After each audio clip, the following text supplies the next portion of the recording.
Hi guys, कैसे हो आप सब। मैं हर्षदीप कथुरिया आप सबको वेलकम कर रहा हूँ एक बार फिर से हमारे यूसी लाइव के इस यूट्यूब चैनल पे। और आशा कर रहा हूँ आप बहुत अच्छे हैं, बहुत अच्छे से अपनी तैयारी को यहाँ पे हमारे साथ कर रहे हैं। तो बच्चे, जैसे कि हम टॉपिक वाइज क्वेश्चंस कर रहे थे, इससे पहले हम analogy, classification, coding decoding, blood relations, है ना, डाइस, ये सारे टॉपिक्स का हम ओवरव्यू ले चुके हैं। उससे पहले हम पूरा सीजीएल जो 2021 था उसका डिटेल डिस्कशन कर चुके हैं। बहुत जल्द 22 का भी है ना करेंगे। तो उसी के कंटिन्यूएशन में मैंने आपको कहा था कि पहले हम टॉपिक वाइज कर रहे हैं, फिर बीच बीच में हम मिक्स क्वेश्चंस करते रहेंगे उसी लेवल के, उसी टाइप के, सो दैट आपको एक है ना एक आइडिया लग जाए कि अगर मिक्स सेट आता है जैसे पेपर में आपका आना ही है तो हम कैसे उन क्वेश्चंस को करेंगे।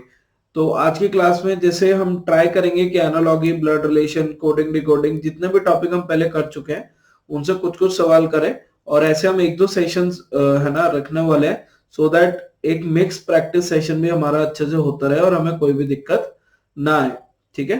तो अगेन आई होप आप इन सेशंस को भी उतना ही अच्छे से देखोगे और अपने दोस्तों को जरूर शेयर करोगे। अभी तक किसी ने अगर फॉलो नहीं किया तो मैं सबसे पहले तो ये कहूंगा कि आप फटाफट से जाके हमारा टेलीग्राम चैनल फॉलो कर सकते हो। आपको नीचे डिस्क्रिप्शन बॉक्स में सारी डिटेल्स मिल जाएंगी, है ना। सारी क्लासेस की अपडेट्स, नोटिफिकेशन वहां पे देखने को मिलती हैं।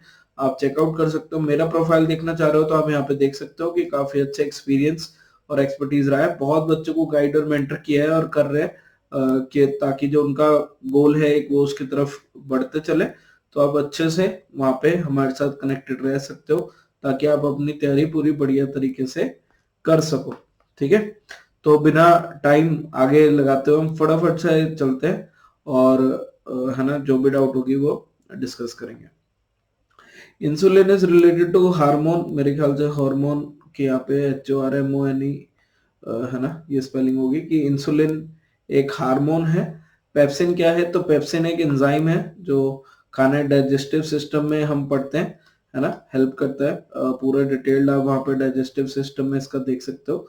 तो पेप्सिन आपको वहाँ पे दिखाई देगा जो कि एक एंजाइम है ना, आपको help out again digestion system में ये करेगा। तो पहले का आंसर अगेन स्ट्रेट फॉरवर्ड हो जाता है, सीजीएल का सवाल था।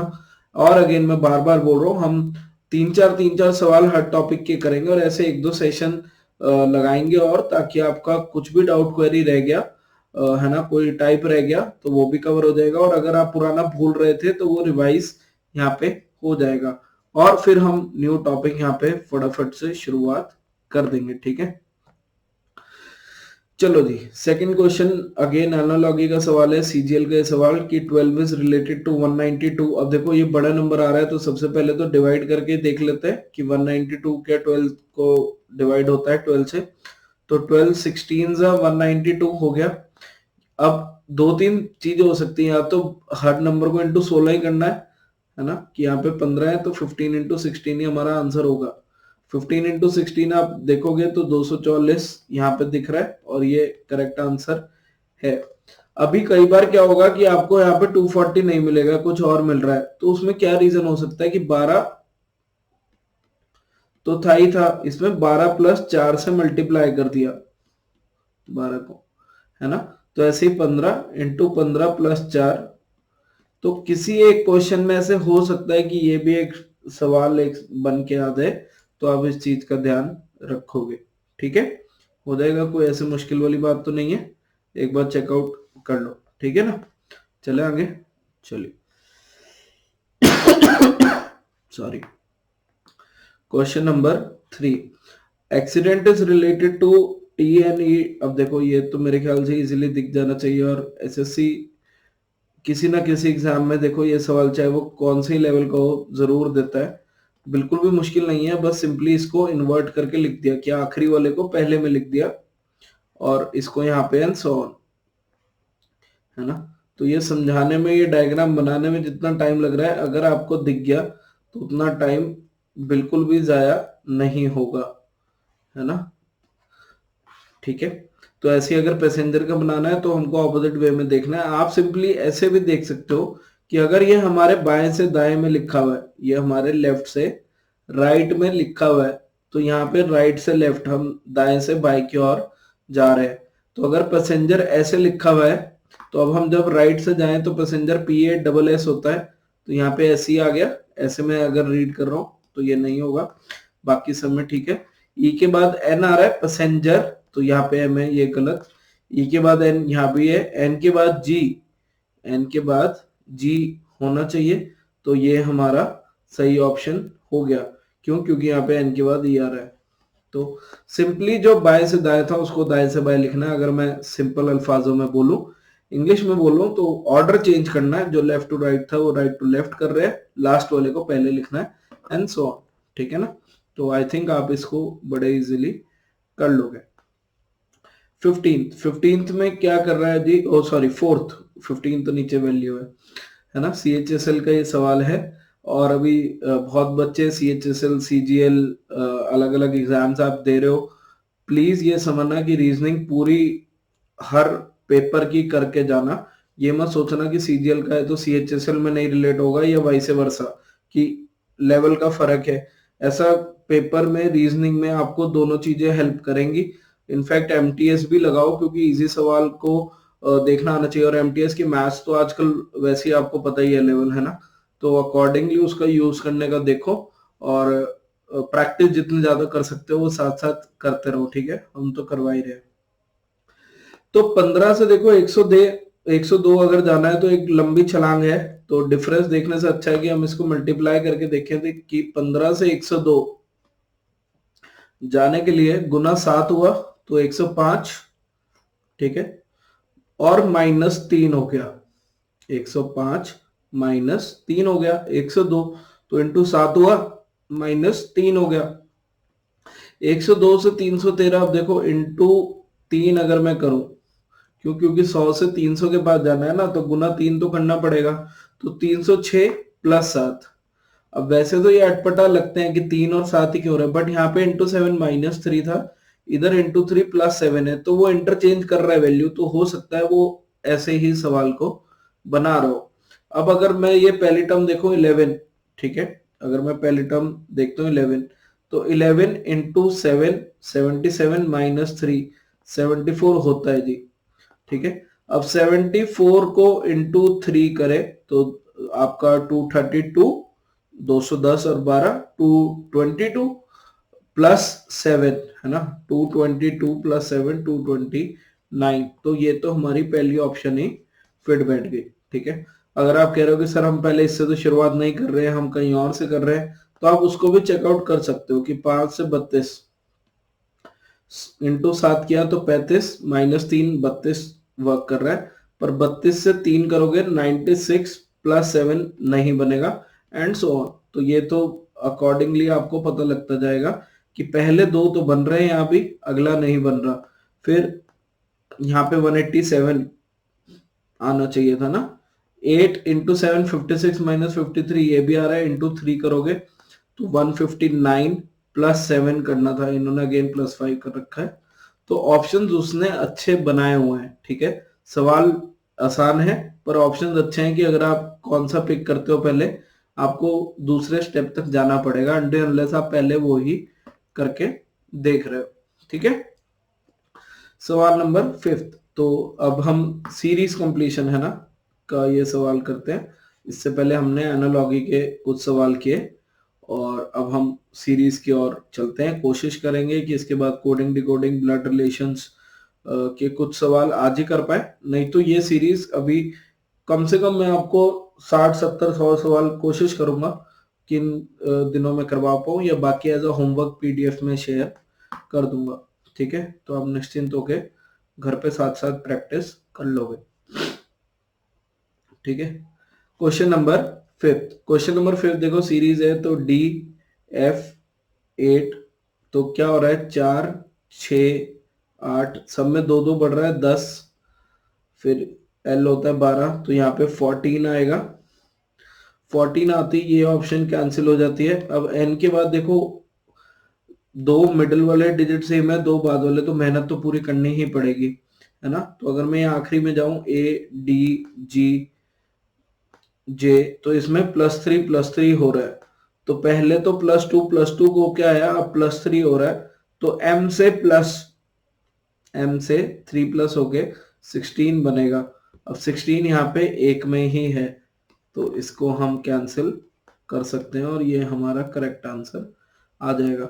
अब कोई कहे कि सर अगर ये कंफर्म करना हो कि बीच वाले का क्या सिचुएशन है या बीच वाले का क्या चल रहा है, तो यार हम उसको सिंपली कर सकते हैं ना, कोई इतनी टेंशन वाली बात तो नहीं है ना। कैसे देखोगे कि 26, 21, 16, 11, 6, तो ये ए हो जाएगा। इसमें क्या हो रहा है, -5 हो रहा है ना, तो इधर +2 इधर +3 बीच में -5, तो यही हमको करना था, यही हमको देखना था। ठीक है जी, हो जाएगा। चलें आगे, क्लियर है। चलो 6th, अगेन ये वो टाइप के सवाल जो काफी बच्चों को शायद परेशान करते हैं ना, और मैं बार बार आपको इसका मस्त तरीका बताया, आई होप उससे आप करो। कि देखो अब यहाँ पे रिपीटिशन में एक चीज मेरे को अमेजिंग जो इन्होंने दी है, गिनने सीधा शुरू करने से पहले जो बहुत बच्चे करते हैं, आप बिंदास ये देखो कि यार SWWS, फिर यहाँ पे W 3 हो गए और फिर उसके बाद ऐसे, फिर W 4 हो गए और शायद उसके बाद फिर कुछ हो रहा है उससे पहले ऐसे।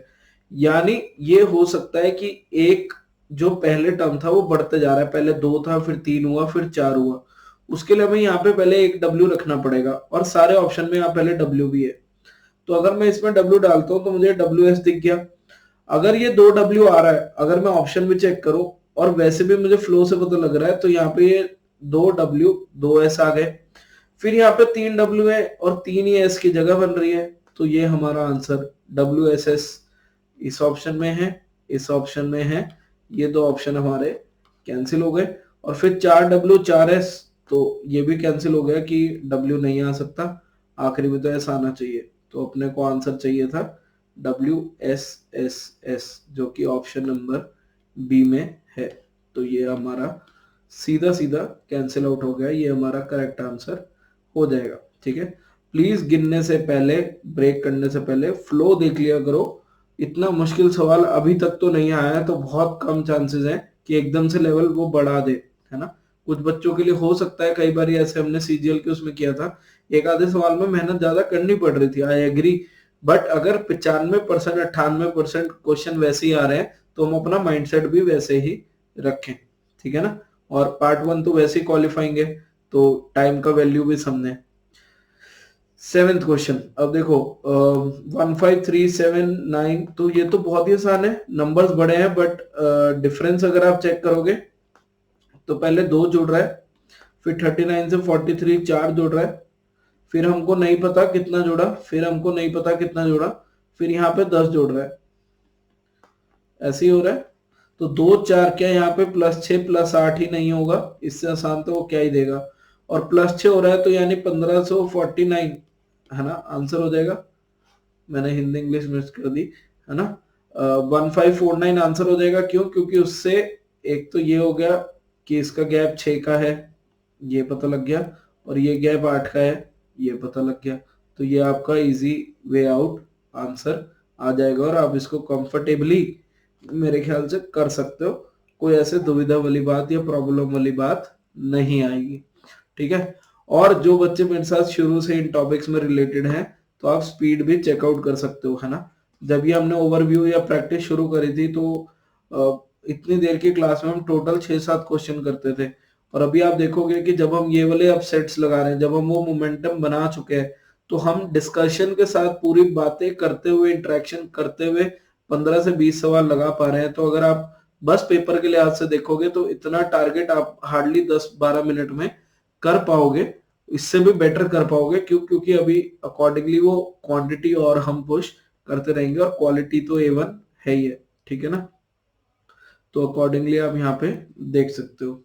अगर मैं 8th क्वेश्चन की बात करूं, तो 8th क्वेश्चन में अगेन सीरीज का ये सवाल है अल्फाबेट, तो पहला अल्फाबेट पकड़ो, तो 20 23 26 3, तो 3 3 जुड़ रहा है, तो 6 आएगा, है ना। एक बार मैं नंबर लिख देता हूँ, 20 23 26 3, तो सब में +3 हो रहा था, तो F आएगा, तो ये कैंसिल हो गया।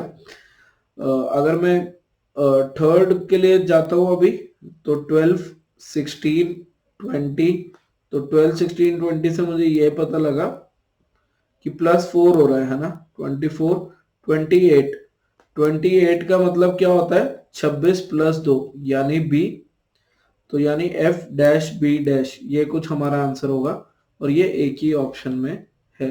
अगेन मैंने रैंडमली सोच के इसको पिक किया था, मैंने आंसर के अकॉर्डिंग नहीं किया, बट वो चीज हेल्प कर गई क्योंकि मैं ये समझ रहा था कि एग्जामिनर चाहता है मैं एक एक नंबर एक एक अल्फाबेट को चेक करता जाऊं, तो मैंने ऑल्टरनेटिवली कर लिया। आप भी ऐसे सोच के कर सकते हो, हमेशा आपको हेल्प करेगा। ठीक है, और ये सीजीएल 20 का सवाल था। ठीक है, 21 के हम सारे डिस्कस कर ही चुके हैं, 18 19 20 के मैं आपको इस सीरीज में ऑलमोस्ट क्वेश्चंस करवा चुका हूँ, है ना। चलो जी, अब इसके बाद आता है हमारा कोडिंग डिकोडिंग की बारी, है ना। तो आई होप ये आपको बढ़िया लगेंगे ये सीरीज भी, कुछ क्वेश्चंस की, कि जो भी हमारे लेफ्ट आउट क्वेश्चंस है या कुछ भी ऐसा हमें लग रहा है कि और प्रैक्टिस चाहिए, वो हम यहाँ पे अच्छे से पूरा कर सकते हैं। ठीक है, तो W का कोड 46 का मतलब तो सिंपल बात है मेरे ख्याल से, कि W का कोड होता है 23 और 23 का दुगना कर दिया है। ठीक है, अब बैट की अगर मैं बात करूं तो बैट बी का कोड 2, ए का कोड 1, टी का कोड 20। बहुत बच्चे इसको यहीं पे डबल करके जोड़ने लगते हैं, आप पहले जोड़ लो फिर डबल कर लो, बात एक ही आएगी। तो 20 22 और एक 23 हो गया, इन सबको जोड़ोगे तो, और फिर उसका डबल कर दो 46, है ना। तो अब हमें लैम्प का अगर कोड बताना है तो L plus A plus M plus B into 2 करना है, तो 12 एक 13, 13 और 13 26 और 2 28, 28 इंटू 2 56 आपका आंसर हो जाएगा। सॉरी, ठीक है, 56 आपका आंसर हो जाएगा और आप इसको सिंपली यहां से पिक आउट कर सकते हो जाएगा, कोई दिक्कत की बात नहीं है। चले आगे, चलिए 10th। देखो ये सवाल सीपीयू में काफी सारे आए थे इस साल में ना, है ना, जब के पेपर है। और यहाँ पे उद्देश्य उनका बस अगेन यही है कि आप टाइम को कैसे बैलेंस करते हो। तो डायरेक्ट कोडिंग का ये सवाल होता है जहाँ पे आपको सीधा सीधा हर अक्षर का कोड गिवन है, आपने बस चेक करना है।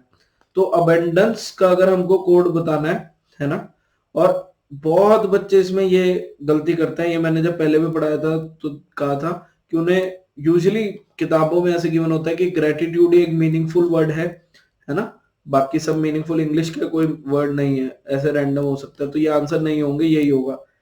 पर 95% केसेस में वो सही है। अगर आपके पास टाइम कम है और आपको लग रहा है स्कोर बन ही नहीं पा रहा कि अब तो कुछ करना ही है, तो आप मार्क कर सकते हो, बट ऐसे एक्चुअली में मत करना। ठीक है, उसका एग्जाम्पल ही आपके सामने ही है।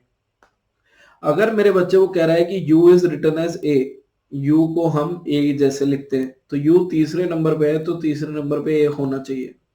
ठीक है, वो आपको चारों ऑप्शन में दिखाई देगा।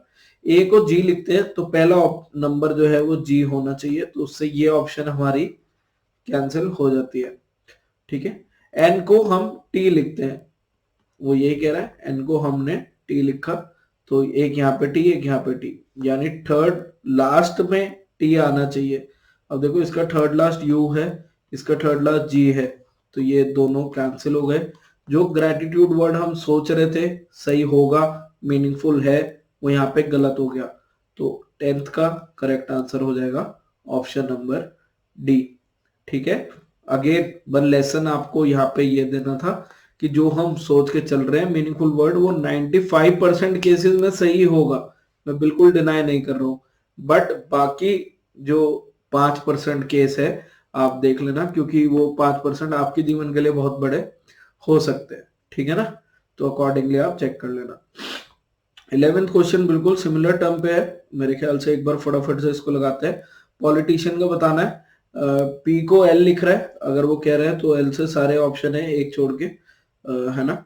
और टी को आई लिख रहा है, अगर मैं आखिरी से शुरू करूं तो 1 2 3 4 5वें नंबर पे आया होना चाहिए, 1 2 3 4 5वें पे आए हैं, सब में आए दिख रहा है, मतलब मेरे को तो ऐसा लग रहा है ना। अगर आप चेक करोगे इसमें नहीं है, तो ये कैंसिल हो गया और यहाँ से ये कैंसिल हो गया अगर आप चेकआउट करते हो।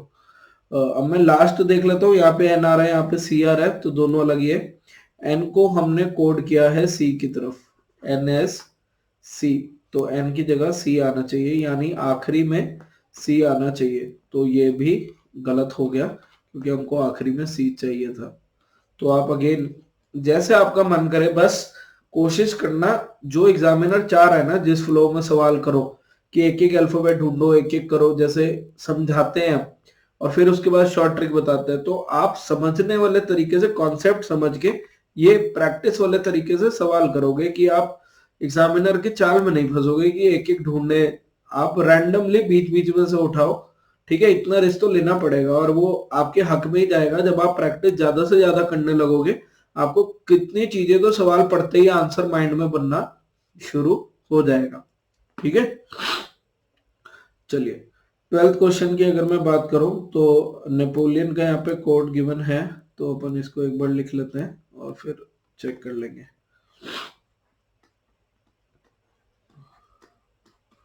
आई होप ये स्पेलिंग सही हो, क्योंकि असली नेपोलियन की स्पेलिंग तो अलग है ना, बट हम चेक कर लेते हैं। चलो जी, तो क्या हो रहा है, एन से एम अगर मैं 14 से 13 जा रहा हूं तो -1, ई से सी 5 से 3 -2, एक बार आप चेक कर सकते हो।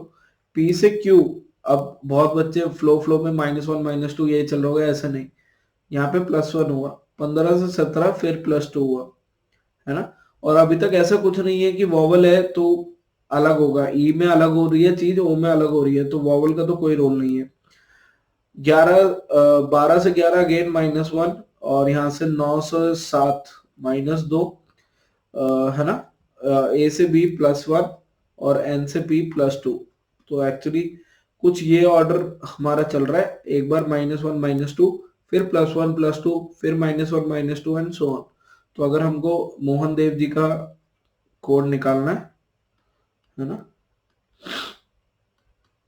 तो हम सिंपली, अगर मैं एक बार कलर चेंज कर लेता हूँ, ठीक है, -1 करोगे, है ना, तो ये आपका एल आएगा, इसमें -2 करना है, तो 15 में से 2 गए, एम आएगा, एल एम से आपके 2 ऑप्शन एलिमिनेट हो जाते हैं, ठीक है। अब ये चेक करो कि आईसी बेटे इसमें भी आ रहा है, तो अगले 2 को चेक करने का फायदा नहीं है ना। एम भी इसमें भी आ रहा है, एम भी इसमें भी आ रहा है। अब आखिरी में क्या करना है, -1 -2 +1 +2 फिर -1 -2 फिर +1 +2। तो जब आखिरी में मैं सीधा पहुंच जाऊं, क्योंकि बाकी सब सेम ही आ रहे हैं, तो +1 करने पे आ रहा है एफ और ये +2 करने पे आ रहा है एक्स, तो हमको एफ और एक्स चाहिए, तो ये भी कट आउट हो जाएगा और 12th का सही आंसर बन जाएगा ऑप्शन नंबर ए, जो कि इस सवाल को, बढ़िया सवाल, क्योंकि आपको मेहनत करनी पड़ेगी, थोड़ा सा टाइम लगाना पड़ेगा, बना देता है। क्या ये ठीक है, क्या ये क्लियर हो गया? ओके, चलें आगे। चलिए, चलो 13 क्वेश्चन, और टॉपिक भी आप सबने देख लिया होगा। अब ब्लड रिलेशंस आपके सामने आ गया। इससे पहले हम एनालॉगी, है ना, कोडिंग डिकोडिंग और सीरीज कंप्लीशन, ये 3 क्वेश्चंस, 3 टॉपिक्स के क्वेश्चंस कर चुके हैं, और ऐसे ही है ना, अगली क्लास और शायद उससे अगली क्लास रहेगी, ताकि एक वैरायटी ऑफ क्वेश्चन जो हमारे शायद रह गए हैं वो हम और प्रैक्टिस कर सके, क्योंकि मेरे ख्याल से हमेशा जिन बच्चों का सिलेबस हो गया है वो प्रैक्टिस के लिए लुक फॉरवर्ड करते हैं, और ओवरव्यू में मैंने पूरा पढ़ा है, जिसने पढ़ना है वो टॉपिक वो वहां से एक बार फिर से पढ़ सकता है, कोई टेंशन वाली बात एज सच नहीं है, ठीक है ना। चलिए, सवाल नंबर 13 की ओर चलते हैं, जो क्या कह रहा है, पहले तो निकालना क्या है, how is B related to D, B का क्या रिलेशन है डी से। सारे रिलेशन नीचे फीमेल वाले गिवन है, तो कुछ ऐसा भी नहीं है कि पहले हम जेंडर ही सीधा देख लें। C is mother in law of B, तो सी का कुछ भी, कोई बच्चा है उसकी शादी बी से हुई है, प्लीज यहाँ पे बी को मेल या फीमेल एकदम मत बना दिया करो, अकॉर्डिंगली वहां पे चेकआउट कर लेना सबसे पहले, ठीक है। A is the elder son of C, A जो है इसका एल्डर सन है एंड फादर ऑफ डी है। If B is not wife of A, अब देखो बी जो है वो वाइफ ए की नहीं है और ये एल्डर सन है, यानी इनका कोई और बेटा भी था, ठीक है। अब क्या लिखा हुआ था, ए जो है वो सी का बड़ा पुत्र है और डी का पिता है, तो यानी डी यहाँ पे आ गया, कुछ ऐसे सिचुएशन बन जाएगी। अब देखो कुछ भी और हमको यहाँ पे जरूरत भी नहीं है, क्यों, क्योंकि हमको पता लग गया how is B related to D, कि डी के चाचा जी की वाइफ है, यानी चाची है है ना। तो यानी इंग्लिश में हम आंट बोलेंगे ना, तो यहाँ पे हमारा करेक्ट आंसर आ जाता है option number D, that is aunt. कि बी डी से किस प्रकार संबंधित है, कि उनके पापा के भाई की वाइफ यानी उनकी आंट होंगी, आंटी होंगी। तो ये हमारा करेक्ट आंसर हो जाता है। मुझे इससे ज्यादा कोई डायग्राम यहाँ पे बनाने की जरूरत भी नहीं है, ठीक है। और मेरे ख्याल से शायद बनेगा भी नहीं, तो आप चेकआउट कर सकते हो, ठीक है ना, कोई ऐसी दिक्कत वाली बात नहीं है। सवाल नंबर 14, सवाल नंबर 14 क्या कह रहा है कि एक महिला के चित्र की ओर इशारा करते हुए कनिका ने क्या कहा। पहले अगेन हम ट्राई करते हैं ओरल करने का, ना हुआ और अगर ना हुआ का तो कोई चांस नहीं है, पैरेलली हम चार्ट से भी करेंगे, ठीक है। एक लड़की की तरफ देख के, एक औरत की तरफ देख के कनिका ने क्या कहा, हर डॉटर इन लॉ, मतलब उनके बेटे की वाइफ, क्योंकि उनकी डॉटर इन लॉ हो गई, इज द वाइफ ऑफ, वो किसकी बीवी है, मतलब उसके हस्बैंड की बात हो रही है, यानी उस लड़की के बेटे की बात हो रही है ना। ये उस किसकी वाइफ है, माई सन्स ग्रैंडफादर्स ओनली सन, मेरे बेटे के दादाजी का ओनली बेटा। अब बताओ, मेरे बेटे के दादाजी का ओनली बेटा, अगर मेरे बच्चा है और उसके दादाजी है तो मेरे फादर हुए, और अगर इकलौता बेटा है तो वो मैं ही हुआ।